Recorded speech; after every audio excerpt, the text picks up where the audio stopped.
Con il presidente regionale del CONI, Bruno Perra, benvenuto a questa giornata fortemente voluta dall'ASMES per sottolineare quelle che sono le valenze dello sport, ma soprattutto quel connubio importante tra famiglia e sport.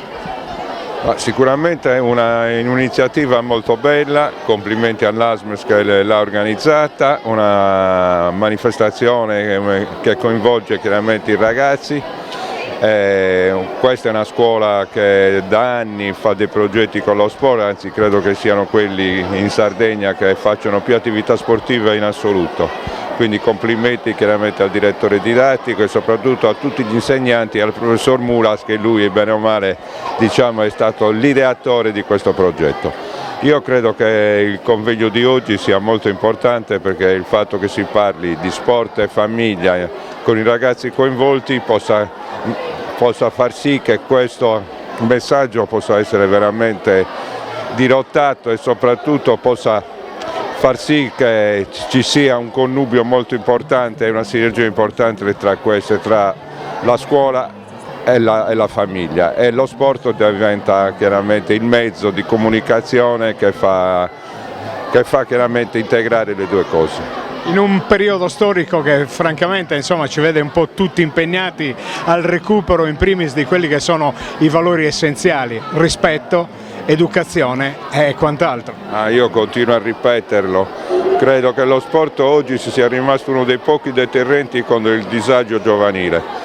E quindi più si fanno queste manifestazioni, questi incontri, si coinvolgono le scuole, si coinvolgono i ragazzi, si coinvolgono le famiglie, non possa che far accrescere l'interesse e soprattutto la sensibilità verso i nostri ragazzi che oggi più che mai hanno bisogno chiaramente di fare un'attività sportiva che sia un'attività chiaramente inclusiva.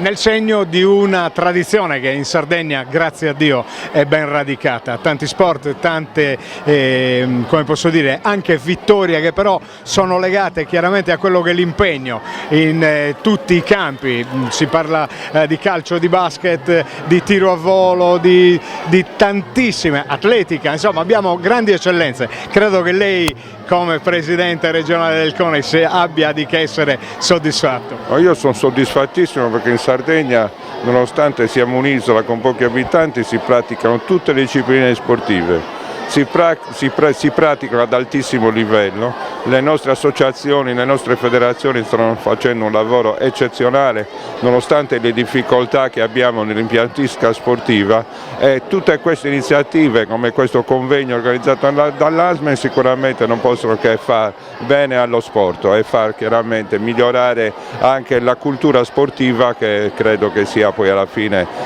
l'obiettivo finale. Grazie Presidente. Grazie a voi per tutto quello che fate per lo sport, viva la Sardegna!